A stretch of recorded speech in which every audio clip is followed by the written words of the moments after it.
Convido os irmãos a abrir as suas Bíblias no Salmo 15. Salmo de Davi, Salmo 15.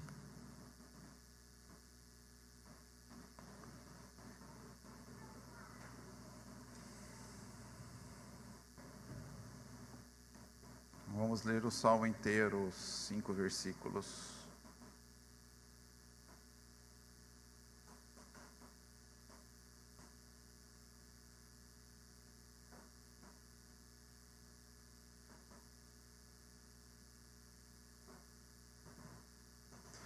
Salmo 15, versículos de 1 a 5. Quem, Senhor, habitará no teu tabernáculo? Quem há de morar no teu santo monte? O que vive com integridade, pratica a justiça, e de coração fala a verdade. O que não difama com a sua língua, não faz mal ao próximo, nem lança injúria contra o seu vizinho. O que aos seus olhos tem por desprezível o réprobo, mas honra aos que temem ao Senhor. O que jura com dano próprio e não se retrata. O que não empresta o seu dinheiro com usura, nem aceita suborno contra o inocente. Quem desse modo procede, não será jamais abalado.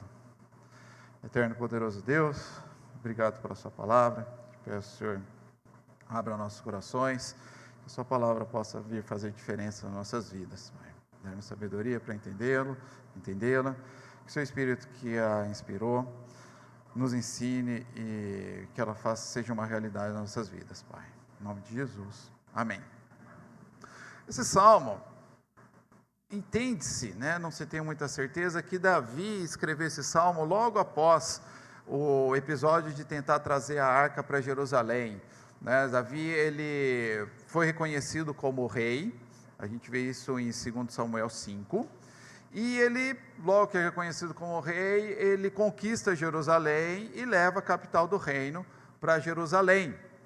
E a arca, quando Saul ainda era rei, a gente vê isso em 1 Samuel 4, a arca foi levada para a guerra contra os filisteus, os israelitas perderam a guerra, os filisteus ficaram com a arca, e aí tem todo o desenrolar da história, os deuses, os filisteus acordavam, o morto não acorda, mas amanheciam caídos na frente da arca, o deus Dagon amanheceu sem a cabeça.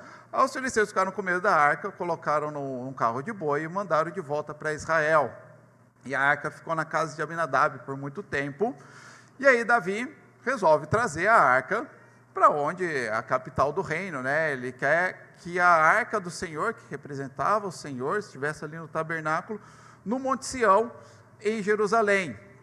E aí ele faz do jeito que ele acha melhor, ele faz como os filisteus fizeram, ele arranja um carro de boi, talvez o melhor carro que tinha, com os melhores bois que tinham, na melhor das boas intenções, para levar essa arca até Jerusalém. E no meio do caminho o boi tropeça, a arca cai, Uzá tenta segurar a arca, no que ele toca a arca e ele morre na hora.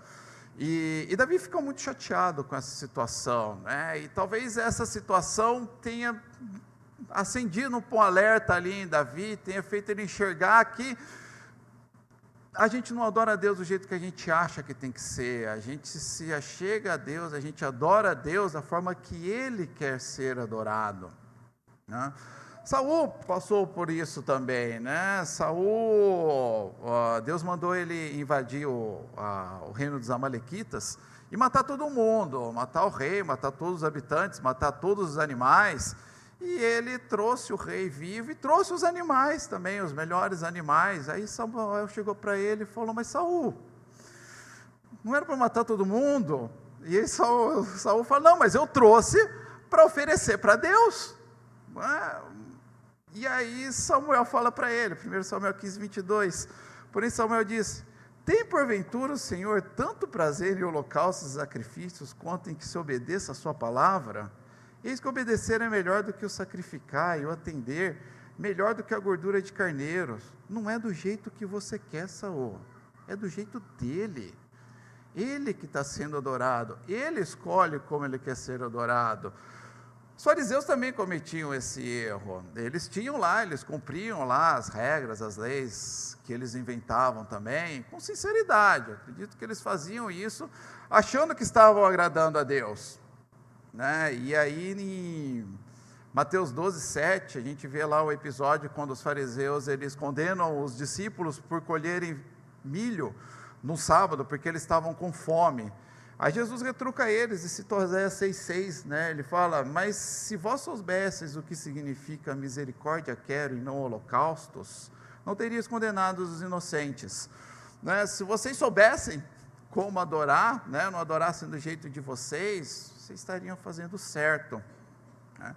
E a gente também, né? Muitas vezes acha que tem que ser do nosso jeito, muitas vezes a gente não usa palavras apropriadas para orar, não acha que pode louvar de qualquer jeito, como o presbítero Fernando falou agora na liturgia, né? Quando a gente se adentra à casa do Senhor, a gente adentra para adorá-lo, e tem a forma correta de se adorar.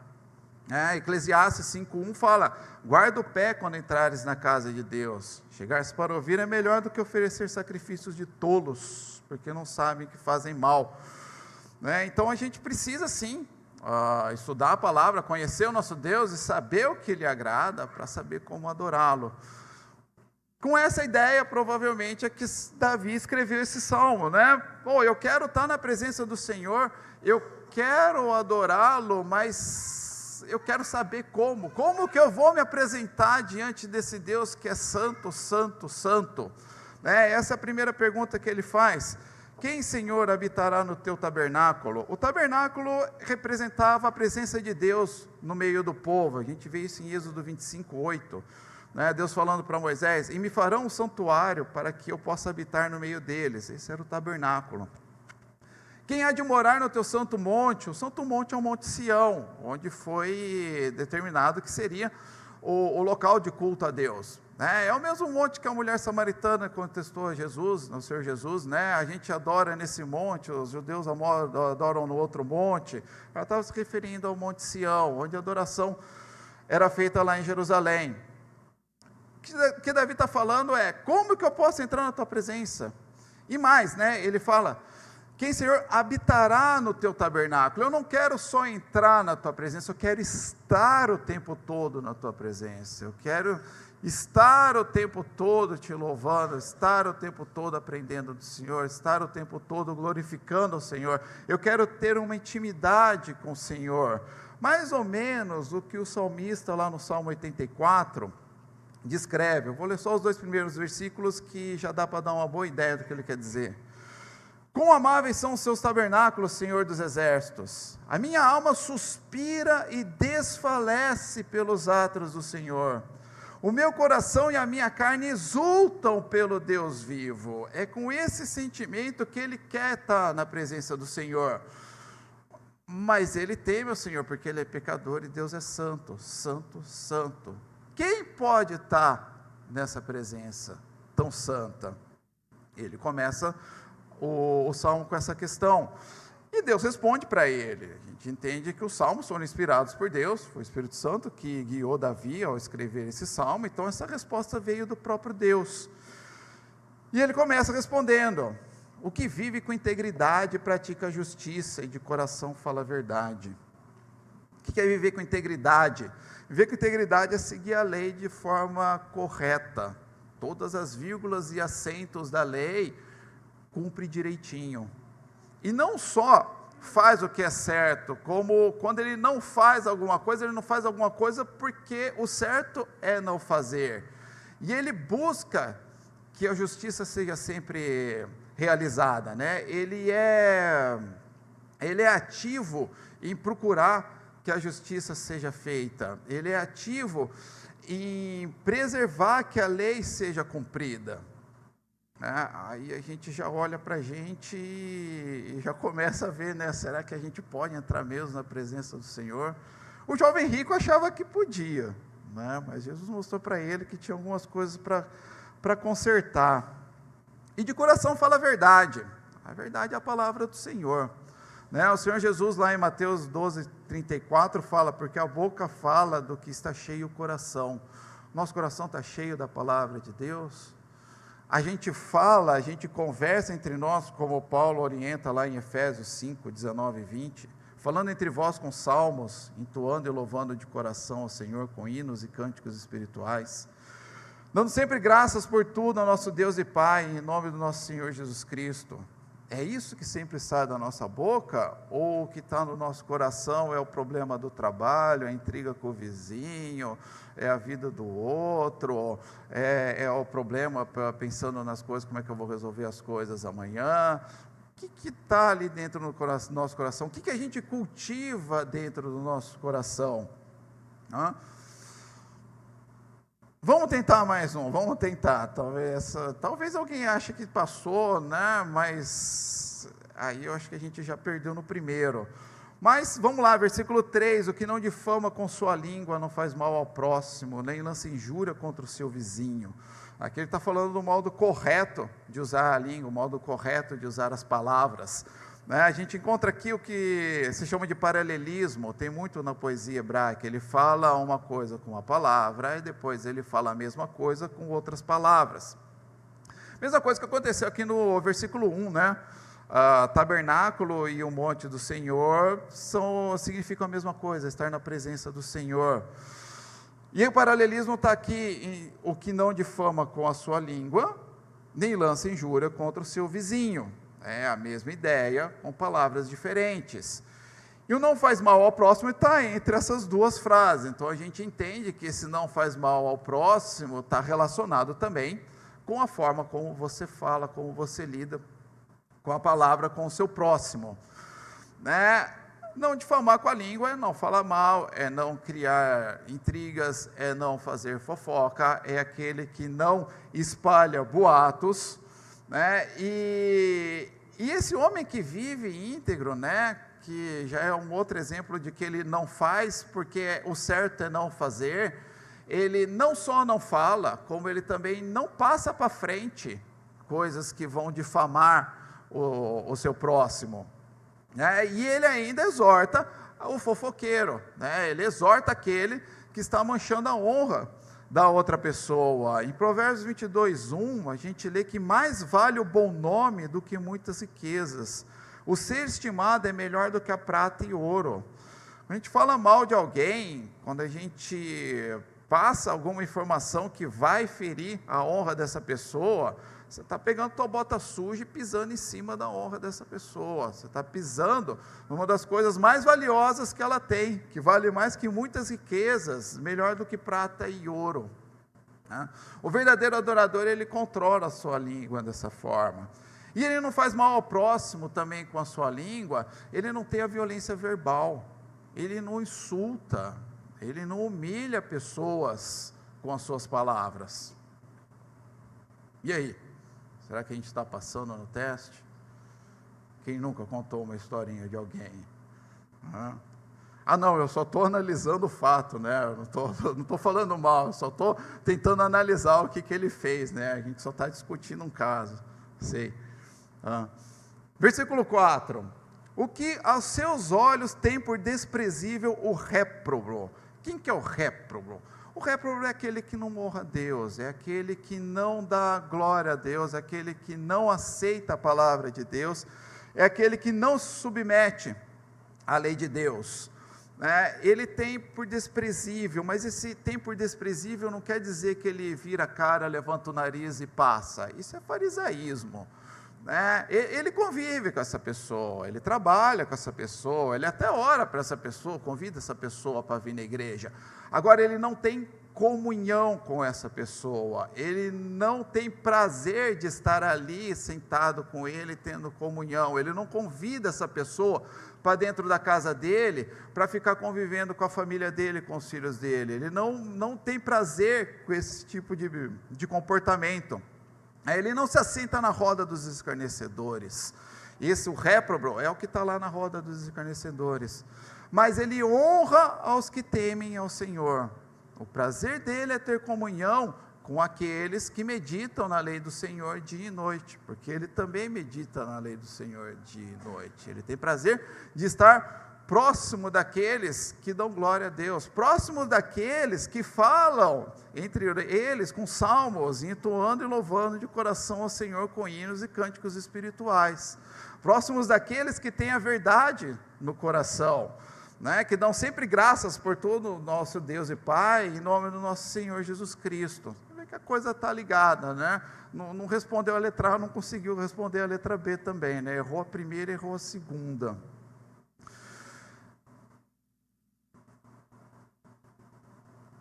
Versículo 5. Peraí, está aqui. No 4 ainda. O que jura com dano próprio e não se retrata. É o homem que tem palavra, é o homem que cumpre aquilo que ele combinou. É o homem que na hora de dar nome aos bois, ele não vem com essa de, não era bem assim, sabe como é que é. A hora que ele está ganhando, ok, o acordo está legal, está indo suave para ele, está dando tudo certo, ok, mantém um acordo. A hora que começa a prejudicar, ele começa a mudar de opinião, não foi bem assim, vamos mudar aqui essa cláusula, ele não mantém a palavra dele. Esse é o que não jura com dano próprio e não é fiel à sua palavra. O verdadeiro adorador, o sim dele é sim, o não dele é não. Se ele tiver que sair no prejuízo, se ele começou, se ele fez o acordo, ele honra a palavra dele. O que não empresta o seu dinheiro com usura, nem aceita suborno contra o inocente. A ideia aqui não é o condenar juros, né? Juros não são condenados. A gente vê lá em Deuteronômio 23:20, que Deus passa dos mandamentos, né? Ele fala sobre juros. O próprio Senhor Jesus Cristo, na parábola dos talentos, ele fala lá para o rapaz que escondeu o talento, né? Você podia ter colocado no banco e me entregado os juros. Né? O juro é como se fosse o aluguel do seu dinheiro. Você tem um imóvel, alguém mora lá e te paga um aluguel. Você tem um carro, alguém usa o seu carro, ele te paga um aluguel. Você deixa o seu dinheiro com essa pessoa, é uma propriedade sua, ele te paga um aluguel por esse dinheiro. Basicamente, resumidamente, juros é isso. O que a Bíblia condena, né? O que Deus condena é explorar a pessoa, é querer se enriquecer em cima da necessidade do seu próximo. Ele está precisando do dinheiro, então ele está desesperado, eu cobrava 5% para ele, eu vou cobrar 15%, ele está desesperado, ele vai pagar mesmo. Essa é a ideia de querer ter vantagem em cima daquele que está necessitado. É mais ou menos também o que aconteceu, por exemplo, na enchente que teve lá no Rio Grande do Sul, que 1 litro de água custava R$50, porque você não encontrava água em lugar nenhum. É querer enriquecer em cima da desgraça do outro, né? E nem aceita o suborno contra o inocente. Ele se mantém firme na palavra, ele se mantém firme na verdade, ele não nega a verdade, não tem o que mude a conduta dele, né? O suborno sempre vai prejudicar alguém, você não precisava subornar alguém, né? Sempre vai ter algum inocente sendo prejudicado quando alguém é subornável.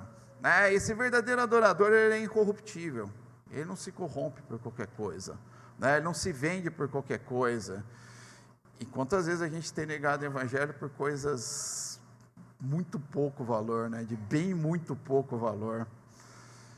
Enfim, quem desse modo procede, quem cumpre isso tudo, jamais será abalado. Resumindo, quem de nós consegue passar nesse teste? Assim, por mais orgulhoso que alguém possa ser e achar que não, eu cumpro isso, né? No Salmo anterior, Deus já tinha feito esse censo, né? Salmo 14, versículos 2 e 3, Davi fala assim: do céu olha o Senhor para os filhos dos homens, para ver se há quem entenda, se há quem busque a Deus. Todos se extraviaram e juntamente se corromperam. Não há quem faça o bem, não há nenhum sequer. Ninguém cumpre. Isaías tinha muito essa noção, tinha muito bem essa noção. Isaías 6, quando ele tem a visão, né, do Senhor no seu alto e sublime trono, ali no versículo 5, ele fala: ai de mim, estou perdido, acabou para mim, porque eu sou homem de lábios impuros, habito no meio de um povo de impuros lábios, e os meus olhos viram o Rei. Eu entrei na presença do Senhor, eu vou ser fulminado, eu sou pecador, eu não posso estar aqui. A santidade de Deus é incompatível com o nosso pecado.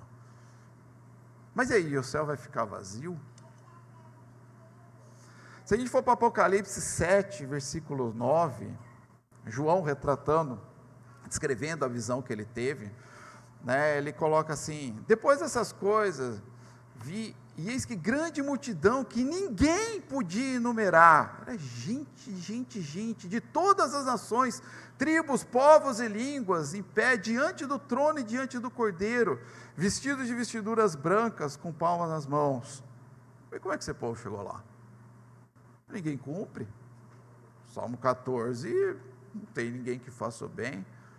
Mudou a regra, Deus viu que ninguém estava passando, diminui aí o sarrafo, ninguém consegue pular nessa altura, vai mais um pouquinho aí, já que Deus é amor, né? Deus não vai desprezar todo mundo, né? Será que foi isso? O santo, o justo juiz mudou a própria lei dele?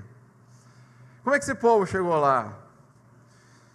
Esse povo chegou lá porque Deus amou o mundo de tal maneira que deu seu Filho unigênito, para que todo que nele crê não pereça, mas tenha vida eterna. O Senhor Jesus Cristo, o Filho encarnado, Ele esteve entre nós, Ele cumpriu a lei, Ele cumpriu cada vírgula, cada acento da lei. Ele viveu com integridade, Ele buscou a justiça, Ele fez o que era certo, Ele só falava a verdade. Ele não difamou com a sua língua, Ele não fez mal para ninguém, Ele nunca lançou injúria para ninguém. Sempre desprezou o réprobo, aqueles que desprezavam a Deus, mas sempre honrou aqueles que honravam a Deus. Jurou com dano próprio, a ponto de ir parar na cruz. Ele morreu, ele não fugiu da obrigação dele. Ele não emprestava dinheiro com juros, ele não queria se enriquecer em cima de outros, ele não quis se sobrepor em cima de quem não tinha condições. Ele pôde entrar no céu, ele cumpriu tudo, né? Eu não posso entrar, mas com ele eu posso, porque ele fez isso por nós. Mas eu sou pecador. Como é que o pecador entra na presença de Deus? Eu vou entrar ali pela porta dos fundos? O Senhor Jesus, que adentrou ao céu, né, como diz Marcos 16, 19, foi recebido no céu e assentou-se à destra de Deus. Será que ele abriu um atalho ali para esse povo todo entrar? Porque somos pecadores, né? Mas ele cuidou disso também. Isaías 53, 5, mas ele foi traspassado pelas nossas transgressões e moído pelas nossas iniquidades. O castigo que nos traz a paz estava sobre ele, e pelas suas pisaduras nós fomos sarados. O carimbo no passaporte para a gente entrar na presença do Senhor estava sobre ele. O sangue dele derramado naquela cruz perdoou os nossos pecados. 2 Coríntios 5, 21, aquele que não conheceu o pecado, ele o fez pecado por nós, para que nele fôssemos feitos justiça de Deus. O limpo se sujou, no terceiro dia ele ressuscitou, para que fôssemos feitos justiça de Deus, para que pudéssemos usar vestiduras brancas, lavadas no sangue do Cordeiro, na presença do Senhor. O sangue dele é o novo e vivo caminho para nós estarmos na presença do Senhor. Quem pode, Senhor, habitar no teu tabernáculo? Quem há de morar no teu santo monte? Aquele que tem as vestes lavadas no sangue do Senhor Jesus Cristo. Não é por nós, é só por Ele, é só através dEle, é porque Ele cumpriu a lei, e Ele pagou o preço do nosso pecado, e Ele fez isso por nós. Quem desse modo procede não será jamais abalado. A ideia de jamais abalado não quer dizer que agora você aceitou ao Senhor Jesus Cristo, você segue os ensinamentos dEle, você sabe que é pecador e tem os seus pecados perdoados através do sacrifício dEle, então você não vai ser mais abalado, você não vai ficar mais doente, você não vai ter mais prejuízo, você não vai ter mais problema nenhum. Não é essa a ideia, é muito mais grandioso do que isso. O jamais abalado quer dizer não será movido, não será retirado. Uma vez na presença do Senhor, adorando, para sempre na presença do Senhor. Uma vez salvo, sempre salvo. Ninguém mais tira a gente da presença do Senhor. Ninguém mais tira a gente de lá de dentro. Hebreus 9, 24 e 28. Porque Cristo não entrou em santuário feito por mãos, figura do verdadeiro, porém no mesmo céu, para comparecer agora por nós diante de Deus, nem ainda para se oferecer a si mesmo muitas vezes, como o sumo sacerdote cada ano entra no Santo dos Santos com sangue alheio. Ora, nesse caso, seria necessário que ele tivesse sofrido muitas vezes desde a fundação do mundo. Agora, porém, ao se cumprir os tempos, se manifestou uma vez por todas, para aniquilar pelo sacrifício de si mesmo o pecado. E assim como os homens está ordenado morrer uma só vez, vindo depois disso o juízo, assim também Cristo, tendo se oferecido uma vez para sempre, para tirar o pecado de muitos, aparecerá a segunda vez sem pecado aos que guardam a sua salvação. Para sempre na presença do Senhor, através do sangue do nosso Senhor Jesus Cristo. E isso não é para quando a gente morrer, isso já é para agora. 2 Coríntios 5,17 diz, e assim, se alguém está em Cristo, é nova criatura. Ele vai nos moldando, no decorrer da nossa vida aqui, nós vamos ficando cada vez mais parecidos com Ele. Mateus 5,11, o Senhor Jesus fala, assim brilhe também a vossa luz diante dos homens, para que vejam as boas obras, as obras que mostram como fomos regenerados em Cristo, as obras que mostram que somos o Senhor Jesus Cristo e seguimos os ensinamentos dEle, e as pessoas vão ver isso, e vão glorificar o nosso Pai que está nos céus. Louvado seja o nome do nosso Senhor. Pai eterno, muito obrigado pela sua misericórdia. Muito obrigado, porque nós, ainda que pecadores, o Senhor mandou o seu Filho para morrer por nós, para pagar pelos nossos pecados, Senhor. Dá-nos sabedoria para buscarmos cada vez mais o Senhor, para estarmos cada vez na sua presença, para aprendermos cada vez mais como agradar ao Senhor. Faremos isso a eternidade. Muito obrigado pela sua misericórdia, Pai. Em nome de Jesus. Amém. 2 Coríntios, capítulo 13, versículo 13, está escrito assim: a graça do Senhor Jesus Cristo, e o amor de Deus, e a comunhão do Espírito Santo, estejam com todos vós. Amém.